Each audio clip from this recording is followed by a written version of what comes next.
Did you ever wish you had someone to tell you the truth about what it takes to run a successful business and live a fulfilling life? Well, my friend, you've come to the right place. So grab your favorite caffeinated jolt or cocktail and your courage and get ready to get to work. I'm Janessa Borges, a therapist, mindset coach for entrepreneurs, and a feisty Latina from Miami. I've been referred to as a trailblazing powerhouse with relentless energy and outside-the-box ideas. And I'm determined to teach you the exact tools you need to stop settling and start kicking some serious derriere. What do you say? Are you in? Then let's get started. Welcome to the Success Mindset for Entrepreneurs podcast.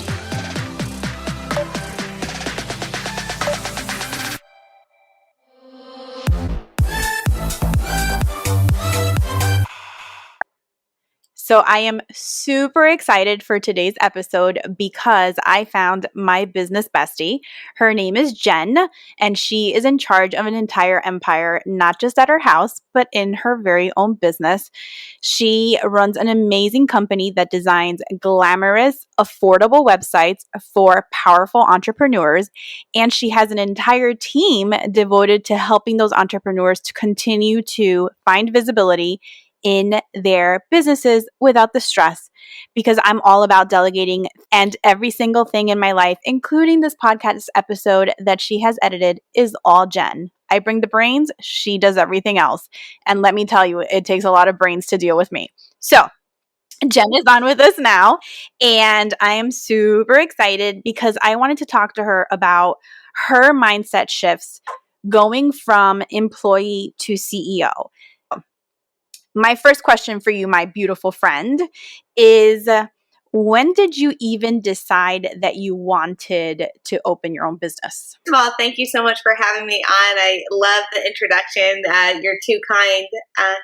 So when did I know that I wanted to start my own business? I've always had it in me. I feel like when you have that entrepreneur bug, that you're kind of born with that itch you got to scratch. Like you just got to build something, you got to do it. You're not satisfied in a way that other people are satisfied working with underneath another company. They want value in their work. They don't want just the paycheck. And for me, I've always felt that the value in my work, what was being done, how it was improving lives was more important to me than money. Now, don't get me wrong. I love me some money, but there was never a time where I woke up and thought, I'm going to start a business. It was always in me to start one. Now, did that mean I knew how to or was even capable? No. So to get to where I knew I wanted to do something and where I was actually implementing it successfully, sustainably, and in a way that made sense to people was a super long journey, as you know. So, ladies and gentlemen, this is why Jen is my business bestie, because as she was describing the bug and the itch she had to scratch, I was getting goosebumps. Yes, I was. I love the intro, but you know me, I want to dive deep. I want to tap into when you were working for somebody else, because I know we feel the same. All entrepreneurs feel the same. What was that feeling like before you even opened up your business? Well, it was kind of hard to describe because I didn't know the words yet to describe it. But looking back, it was when I was working for somebody else, I knew that something was off in management. There was like a disconnect. They don't look at people's strengths. And again, that goes back to I probably wasn't really built to be an employee. But I'm going to stop you. I love what you just said, my friend. You said I wasn't made to be an employee. And I think that goes back to that bug and that itch that you're talking about. I know, but that sounds like I was a terrible employee and I wasn't. No, listen, I know that every single person listening to this, number one, can identify with feeling undervalued, unappreciated, and that their superiors don't know what they're doing, number one. And number two, if they are entrepreneurs, can completely relate to the feeling of you saying, I didn't feel like I was made to be an employee. And the reality is that's why entrepreneurs are entrepreneurs, because they weren't meant to follow orders. They weren't meant to do things for somebody else. They don't want to invest in other people's dreams and making them a reality. They want to make their dreams a reality their way. So when you feel guilt over saying, it makes me sound bad because like I'm not a good employee. No, I think that makes you sound honest. And that's where that itch of wanting more for you and for the people you're serving to come through. Hey, that sounds good to me, Jen. Go with that. Okay. So, horrible system. What made you, was there, I know you said you always felt like you had the fabric of becoming your own business owner.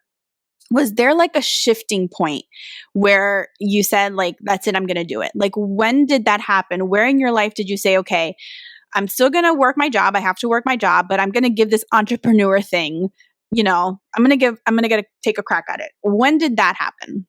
Well, so I kind of started freelancing as kind of like a side hustle to my 9 to 5 job. I realized that really was where my mind was at, but I didn't push myself to really take the risk and form my own business till I had my first child and decided that I didn't want to go back to my 9 to 5 job, where I would be both away from my newest passion, my growing family, and my newest passion, what I was freelancing in, which at the time was graphic design and web design. So it just wasn't worth it to me. Too many things were building up to go back. So I said, I talked to my husband. I said, "This is it. I'm going to freelance for it with it for a while." I didn't say I was starting a business. I said I was going to freelance and concentrate on this new phase of life that I was in. So when I really realized that like I was starting a business was when I started building up clients and word of mouth, and I realized I couldn't handle everything on my own. And I think this is where we're really going to get into it. I was no longer happy in, working in my passion that I would like loved, because I was so overwhelmed by low pay. Because at the time I was just taking any client. I was saying yes to everyone, and I had built up this. Instead of building up a business, I built up all these, like, imagine just like the biggest pile of mess mound of just clients and accounting and stuff around me that like I didn't want to deal with because I hadn't set it up correctly from the beginning. So I was unhappy. I realized that I needed help. I didn't want to hire somebody else. One, because I didn't have the budget to hire employees, but at the same time I couldn't afford not to.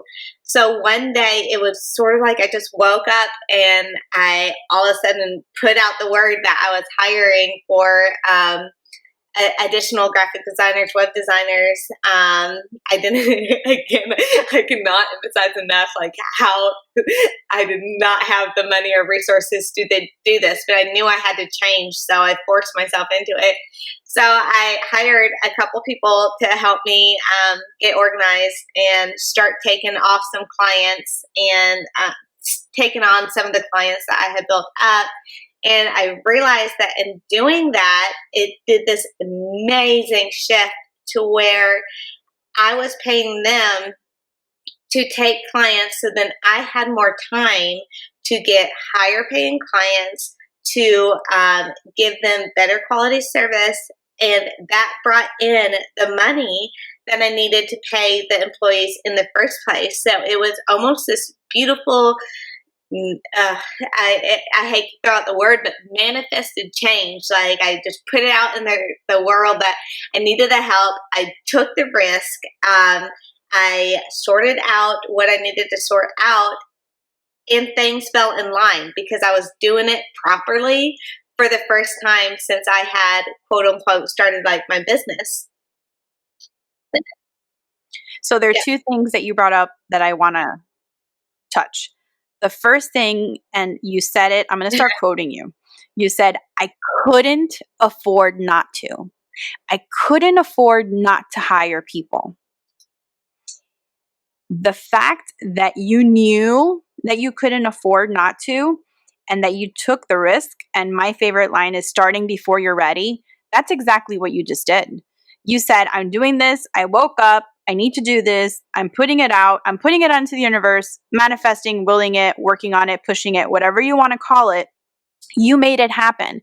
But I want everybody listening to this episode to understand, whether it's in your business or it's in your life or in your relationship or in your family or in your friendships, this is what sets you apart. What Jen did, her clarity, her fierceness to jump in, that is what makes her successful. That is what causes people to grow emotionally and physically. And that lets you know that you have the power within you. You're not helpless, right? Jen could have said, I can't do this. It's too much. I'm too overwhelmed. I have too many piles. This is more than I thought. She didn't say it. She maybe felt it. She maybe said it for a second, but then right after that, she said, nope, I can't afford not to hire people. I'm hiring them and I'm going to put it out into the universe and I'm letting everybody know this is what I'm offering. And it's not that it came to her. Jen, you worked your ass off for that. And people don't own that enough. You know, you don't have two businesses and you're done. You know, can you tell everybody from the moment you decided to side hustle to when you opened and then you went full time, what was the time frame from that? Oh, goodness. It was, I mean, a couple year span of what you said, like working really hard. I think you reminded me of that movie. I think it's The Martian. Matt Damon gets left on Mars, and at the end, he's teaching students, and he says, eventually, everything falls to shit. And you can either panic or you can identify the problem and you can get to work. And that is what it is to shift from employee to business owner, side hustler, whatever you want, to full on CEO owner. You identify the problem, you get to work, you fix it, you fill in the gap, and then you move on to identifying your next problem and getting to work. It's just constant over and over, and that amount of work it takes is astronomical. But when you break it down into identifying the knots, fixing the knots, then moving on to the next one is it gives you a pretty simplistic strategy once you have it all broken down, but it doesn't feel that way in the beginning, right? So you pointed out something else I wanted to bring up. So you said side hustle to I'm doing this to all in. So I will say that as soon as we started, you started talking about having that bug and that itch that is entrepreneurship. And something else that I will say is some people want to be their own boss, but not everybody has what it takes to be their own boss. So I'm going to clarify by saying that there's definitely a learning curve, right? How to do things, how to figure it out. But again, the difference between those that succeed and those that don't are the ones that put in the work, the ones that push past failure and frustration, and the ones that are there at the end of the day after being consistent. So I'm going to use that to transition from being an entrepreneur, figuring it out, but then actually shifting the mindset, which not everybody's able to do either. Shifting from I'm an employee to I'm a boss, and not just my own boss, but I'm in charge of others. And I don't have to answer to anybody, and that comes with responsibility. But even with, and I know we've worked on this, even within your business, there has to come a point where the people, because whether somebody is providing a service or selling a product and you are your own boss, to some degree, you're still underneath or you rely on the interaction with your customer, right? Whether it's a car, a dealership, or whether it's anything, absolutely anything depends on the interaction. Now, how that interaction goes is all dependent on your confidence and your mindset and how you address it. So I know, and I want you to kind of share the before and after. And again, we can, adjust as needed, but I want to go through the emotional piece and the actual mental piece of realizing that even though you were your own boss with your own company, you were still functioning in the mindset of being an employee to the people who were hiring you instead of being the boss, the CEO. I want you to talk to me a little bit about that. Oh man, Jen. I know, but this is the good stuff. This is what people want to hear and talk about because they can relate. Yeah, this that was the hardest thing for me for a couple of reasons. I found myself actually going back, realizing that I had some sympathy for my old managers because I found myself in a power position, not knowing how to be in that power position. And just a side note, again, you have to get to work and do the research and figure out how to be that person. But even further in there, like I was, emotionally tied to my work, and I'm passionate about really good web design, graphic design, email marketing, and it was hard for me to not do everything myself. I still fight with myself in my head when a client says, "Hey, I need an email for blah blah blah. I need a landing page created." Da da da. Like I always in my head think, okay, great, I can do it A, B, and C, and I can do it this time, and I can do it this well, and I have to stop and be like, no, wait, what I need to be doing is telling my team what the project is and giving them the solutions and the resources and the tools to get it done themselves. So I was Jan met me in a time where I was once again, I had a team, I had employees, I had a business, I had clients, and I was still overloading myself with tasks. My customer service was terrible because I was so overwhelmed and trying to do everything myself. And she helped me kind of open my eyes to the problems that I was creating for myself. I had set up everything that I needed to not be living a life that was so convoluted. If I would just take a minute to delegate, Jan loves the word delegate. If I would just take the time instead of trying to always put out fires for clients and people and doing everything myself, if I would just take the time to delegate, to figure out what other people could do for me, to really, really think about what I actually had to do myself. And I realized because that's not my job anymore. My job wasn't to be the savior of the people who needed to launch their business in 30 days. My job was to be the savior of my own company. I had a responsibility to make sure that my company was going to succeed and going to grow, and that the paychecks were going to continue to going out. That was my new job. And I didn't realize that I had changed jobs because it's not like you submit a resume for this kind of thing and all like get hired and go through an interview process. It's nothing like that. You have to do the mind shift change. I actually love where you went. So the therapist is going to break this down for a second. So you went from miserable employee, to entrepreneur, to partners with your team, to, oh my God, hold on, I'm in charge of this team and I need to let them know what I need. What happens, and whether you're a solopreneur or you have a team, the mindset shift needs to happen because as an employee, you're trained. So the psychology will kick in. Pavlov, look up Pavlov. And it's this whole sense of we are ingrained to produce certain results. So as an employee, we are trained to do our jobs to get paid. As an entrepreneur, we're trying to follow our passions in order to be successful.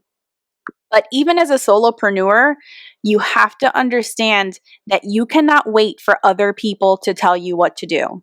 You cannot wait to see what's going to drop down from the sky to tell you how to run your business. You have to do the footwork. You have to make it happen. So whether it's I need a team and I can't afford not to get a team, or I need to shift the way I'm doing things, because if I'm not letting go, right? If you didn't delegate, and here again, within comfort level, and we can always go back to this, and edit out if you want. But I really feel that when I met you, you were so prideful, right? Because you went in with such passion, and the women you were working with side by side were moms, which you have a space for because you're a mom and they're your friends. But I think what was happening is you were treating them all as almost like business partners. And the reality is, however nice and wonderful and amazing they are, because they all are, they were still your employees and they were still waiting for you to tell them what to do. And that is the difference between an employer and an entrepreneur. That's the difference between a CEO and an employee. And I think once you saw the difference, and I felt the difference in the way you're running your business, it is night and day. And from what you've shared, not only are you feeling more confident and fluid and successful, and you said you have more time and more energy, and not that it's perfected, but it's definitely better. But it sounds like your team is also feeling better too. This is very idealistic, but I thought that I would go in and give these people the freedom to work how they wanted, to work how they wanted, to work where they wanted, and to work when they wanted. And I thought that it would be the most glorious thing for them. And as long as they could get their work done in between so and so dates, like everybody would be happy. And it was quite naive in a way, because what actually happened was the women got so little support when I thought I was giving them freedom, but they got so little support that they didn't know how to actually do their jobs, and things fell apart right away. Pretty quickly, things were inefficient. We did develop no standard operating procedures. They didn't know how to get information that they needed from me in order to help a client. It was just, things fell apart. Again, reading. If you're not reading books, then, or listening to audio books or educating yourself on all of this stuff, then you're definitely not doing it right. But so I was reading and learning and figuring out how to do these things, and talking to Jan, and realized that I wasn't giving them freedom. I was not supporting them at all. And so I had to go back and evaluate how to put systems in place where they knew what was coming up for the entire month, what they needed to do for the entire month, what they needed to do each week, when they needed to accomplish it, what the venues of communication were in order to get help. So we really went back and evaluated all that.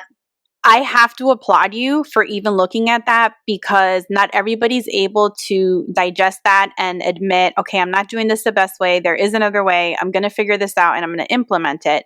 So part of being a successful entrepreneur is, number one, listening to yourself, listening to your team, and knowing that there's other options. And I really want to say that I think you've done a phenomenal job. So you will hear me talking about Jen over and over again. She is literally my right hand. I tell everybody I could not run my business without her. Everybody thinks there's some kind of catch because I talk about her so much, but I literally could not do what I do without her. And more than that, I've told her before, she is my business soulmate. Like, I cannot imagine. I had such a hard time connecting with somebody that I felt was as passionate and in line with what I wanted for my business until I met Jen. And I wanted to share with all of you, whether it's delegating an area that's not your specialty, whether it's working with a mindset coach or a business coach or a strategy coach on what it is that you need for your business, you need to invest in yourself and your business in order for both of you to grow.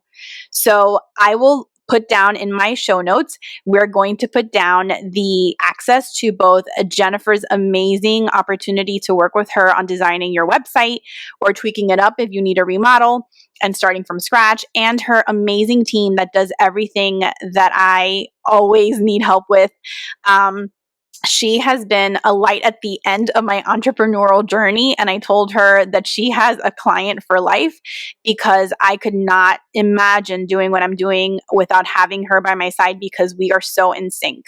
So I'm actually going to touch base on this on our upcoming podcast episode, where it's all about making sure that you are having good sex in your business and that you know if you don't.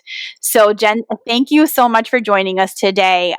For the details of Jen and how to work with her, please visit janmarietlc.com/2 for episode 2 of this podcast. And I will make sure to link all her resources and her access so you can start working and taking a load off of your business. Jen, thank you so very much for joining me. And I am so excited and I am so very proud of you. And I have been honored to walk with you on this journey. And I'm so grateful for you and your team. You got it. All right. Bye, Jen.